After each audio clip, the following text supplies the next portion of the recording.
Recently, my husband was asked to go under a re-examination for his company's health checkup. I suppose this is what happens when you enter your late 40s. Maybe we need a full medical checkup instead of just an annual health checkup. John, my husband, has a chronic disease, and I've always been worried. I'm Lisa.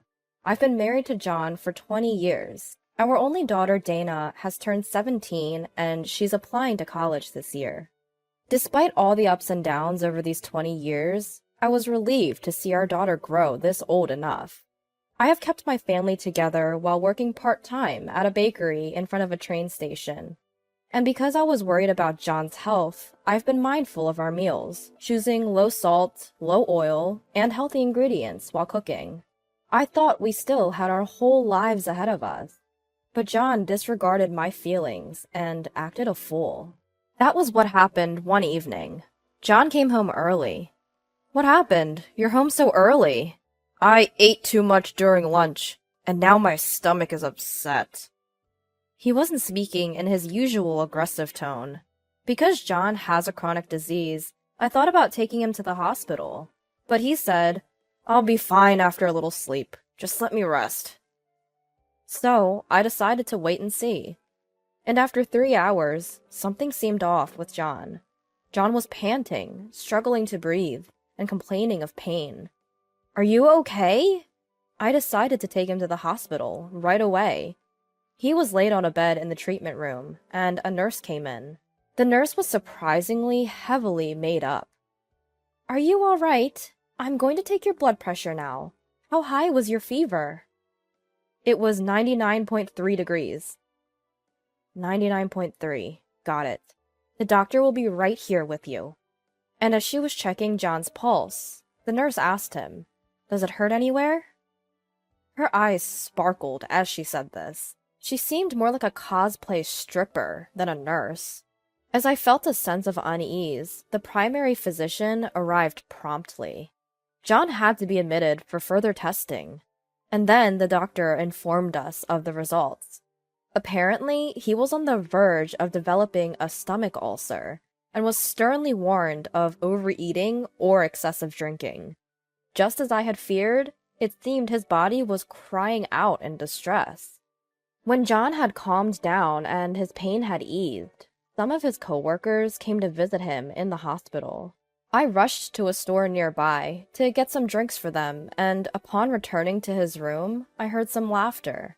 I only saw his male colleagues come visit him, but I heard a woman's voice. Upon listening more closely, I realized it was the same nurse from before. We should go camping. It's great to clear your head and breathe in the mountain air. Let's all go together, boss. I can borrow my dad's car. I heard that camping empty-handed is a trend now. That's right. It's called glamping. They provide everything, from food to equipment. I'll come along, and it would be a great rehab. That sounds great. Let's go after I get discharged. You're quick to make decisions. Way to go, boss! What are you talking about? I see. Everyone loves you. I was taken aback. The idea of a patient and a nurse planning to go camping while he's still hospitalized. My husband is in the wrong too, but I couldn't understand what the nurse was thinking. He's strictly been told to not binge eat and drink, yet he's going off camping? Unbelievable. I pretended not to hear, entered the room, and handed some drinks to his colleagues. A few days later, John got discharged. He had fell in love with the young nurse while he was hospitalized. I kind of knew this, so I wasn't surprised. You leave this house. With my pleasure, but don't call me even if anything happens later. I happily granted his wish for a divorce, and so taking Dana with me, I left the house. But Dana seemed upset. What's this all about? Just telling us to leave without no heads up? What is that grown man even thinking? Well, he's always been like this. But I do feel somewhat relieved. No way! I'm not forgiving him. He used you, like a housemaid, cheated on you, and brought up divorce. We can't let this slide. Let's get back at him. It's okay. No need for that. He will see hell very soon. Huh? Mom, have you already planned something? Not exactly. I don't think of him as my father anymore, and I'll never see him again. He really gives me the creeps. What's with that man? Pisses me off. I'm sorry it has to come to this. But you know, Dana, the only thing I'm grateful to your father for is you. I'm so glad that you came into my life. Mom, you don't need to be grateful for that. He's the absolute worst. And he deserves to go to hell. I despise him so much. And then, half a month after the divorce, I got a phone call as I was arriving at my bakery for work as usual. It was Anna, the nurse who my ex-husband cheated on me with. Anna wanted to meet after work, saying she had something to discuss. I reluctantly agreed to meet her. When I arrived at the cafe we'd agreed to meet at, there was Anna in a flashy outfit. Hey, don't mess with me today. Do you know why I had to come and meet you? Well, you haven't said anything, so I don't know. Quit playing dumb. You left after the divorce, but why are you selling the house now? You can't do this. Take down the sale now. Immediately. I think you've misunderstood something. I was the one who bought that house. Oh, did John not tell you anything? Huh? What do you mean? Oh yeah, he never shares anything that'll make him look bad. Before we got married, my parents died in an accident and I received an inheritance. I used that money to buy that house. Therefore, it's not part of the marital assets, and it's mine. Huh? So, you mean John doesn't own a house? That's correct.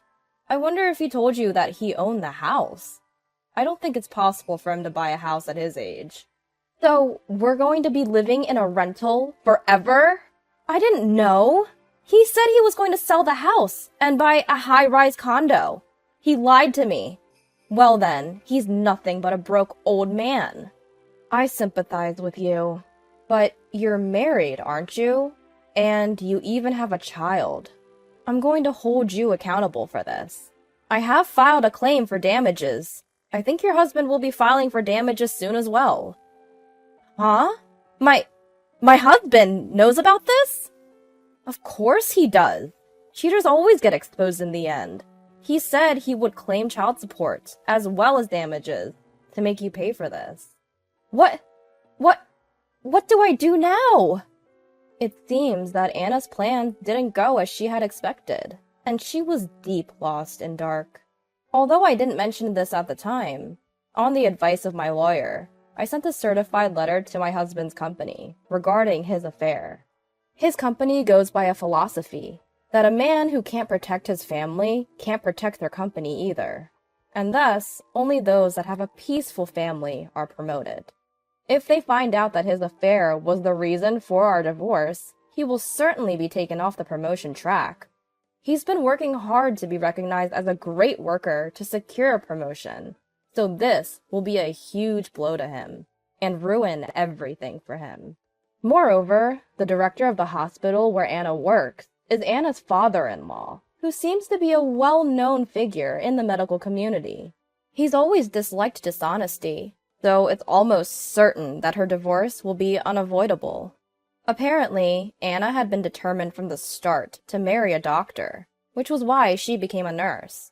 Once she got what she wanted, she was only concerned about herself, and sought a joyful life. That's what led to her affair. She got married to a doctor, and her dream came true. But she ruined it all by having an affair. I have no idea why she even went down this track. I was aware of Anna and my husband's affair from the time I was at the hospital. The day my husband was admitted, I happened to run into a nurse in the hallway, Tina, an old friend of mine, and we were both surprised. I didn't know that Tina was here. I felt relieved knowing she was there, and we had dinner together after a long time. Tina told me about Anna's affairs, and I was shocked to hear about such a scandalous nurse. However, I wasn't concerned about her having an affair with my husband, since he was already 47 years old. I couldn't believe he would have an affair at this age. But 2 days later, Tina told me that they had already started having a relationship. Thanks to Tina, I was able to brace myself for the worst. So, when my husband told me to leave, I thought the time had finally come, and I agreed to the divorce without hesitation. The only thing I could get from a man with no property, no cash, nothing at all, was alimony. I had made up my mind to start a new life, and I was able to sell my house for more than I expected. I could even afford to buy a new condo. I felt so refreshed and was satisfied with my new life with Dana. That's when I got a call from Anna. I'm screwed. Help me, please. I can't stand not having everything for myself. That's why I wanted to make John mine, but I never intended to leave my husband. I finally got my long-desired doctor. So, what? I don't understand how that leads to an affair. You know how things can be tempting at times, right? My husband was always studying to become a doctor, so he didn't know how to have fun and was boring. So when I met John, who knew how to enjoy himself and was reliable, I got tempted to have fun with him. I'm sorry, but I want you to talk to my husband. If it's money that you want, I'll pay you enough. Huh? Why would I talk to your husband? Please, tell my husband that there's nothing between John and I. Let him know that John was the one flirting with me, and I did nothing wrong.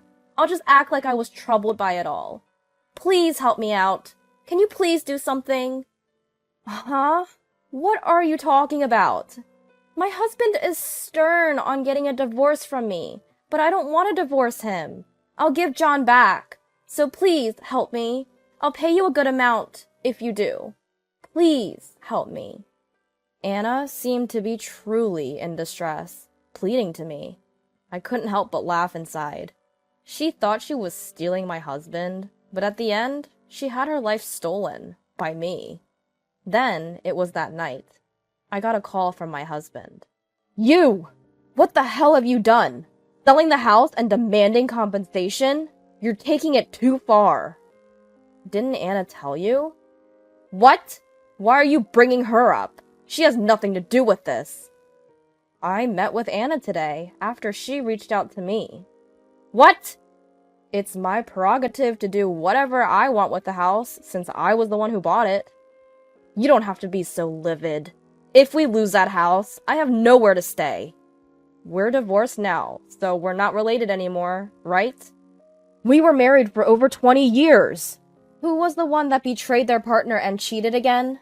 I told you not to call me even if anything happened, because I don't care. Dang it! Quit rattling! Revoke your sale immediately! I'm going to hang up if that's all you have to say. It's none of my business. You have some nerve. Fine. Anna is a nurse, so she has a good salary, and she's way younger than you. Old hags like you are trash anyway. Well, that's too bad. But Anna called you broke garbage, too. What? What? Don't you dare! And Anna, she better watch her mouth. I filed for compensation from both of them. This was the result of talking to Anna's husband, another victim, just like me. Anna's husband seemed to have noticed, and was apparently preparing for divorce. A mutual deception called infidelity, where each party seeks for others' money. There's no way such a relationship could work out. Although I knew this from the beginning, I didn't do anything about it, and nor did Anna's husband. We were delighted to let these villains free to mess with each other. But I was constantly amazed by the tenacity of those two. My ex-husband, John, had called Dana. The phone rang incessantly, so Dana had no choice but to pick it up. What? Stop calling me over and over! You finally picked up. Dana, are you okay? How's school? Are you eating properly? How's college applications going? John was asking Dana things he had never asked before. Dana put the phone on speaker, so I could hear it too. Stop bothering me! That's not a way to talk to your dad. Huh? You're not my dad. You abandoned me, remember? What are you talking about? I didn't abandon you, Dana. Let me guess. Your mom told you that, didn't she? I'm almost 18 now. I am aware of what's going on. Dana, let's live together again. Life without you is lonely. Have you lost your mind? What are you saying? You're the one who cheated on my mom and left us. I'm not calling someone like you my dad. I'll never forgive you. We're no longer family, so stop calling. Dana, are you going to abandon your dad? How many times do I have to tell you? You're the one who abandoned us. Don't call me just because your mistress dumped you. You've always been like this. It was so hard to watch Mom suffer. You're so full of yourself. You only have your interest in mind and nothing else. I'm so fed up with you. Don't say that. Please, help me. I'm all alone. If you forgive me, your mom will too. Your mom should just come back. Her ego's stopping her from coming back. She can't live without me, Dana. Please, help your mom out. Please, Dana. Shut up! Mom finally started to smile again. She's happy now that she's free from you. Don't get it twisted. I'm going to block you. Dana! Hold on! Dana! Dana! Dana was so angry, her face was beet red. She spoke up for me, with all her might. I felt my daughter's growth. I felt that Dana had grown up to be a young adult now. Once Dana starts college and gets a job, my life as a single woman will begin. It may be lonely, but I still think I'll be happy. I am convinced that my decision was not a mistake. Later, Dana got into her first choice, and we both cried tears of joy. I was simply happy that Dana's hard work paid off. Of course, we didn't tell John anything. Rumor has it that John voluntarily resigned from his company. Well, there was no point staying anyway. Anna is said to have divorced and moved to another hospital for work in order to pay alimony and child support, and she dumped John. However, due to her flirtatious behavior towards male patients, she didn't last long there. There's no way Anna would be interested in John, who has no money. John is out of work, and I have no idea what he's doing. I was offered an office job at the hospital by Anna's husband, and I am now working there as a full-time employee. My life is stable, and I can afford to pay my daughter's college tuition. Soon, Dana will also have her own family. I truly pray for Dana to get married to a genuine and sincere man.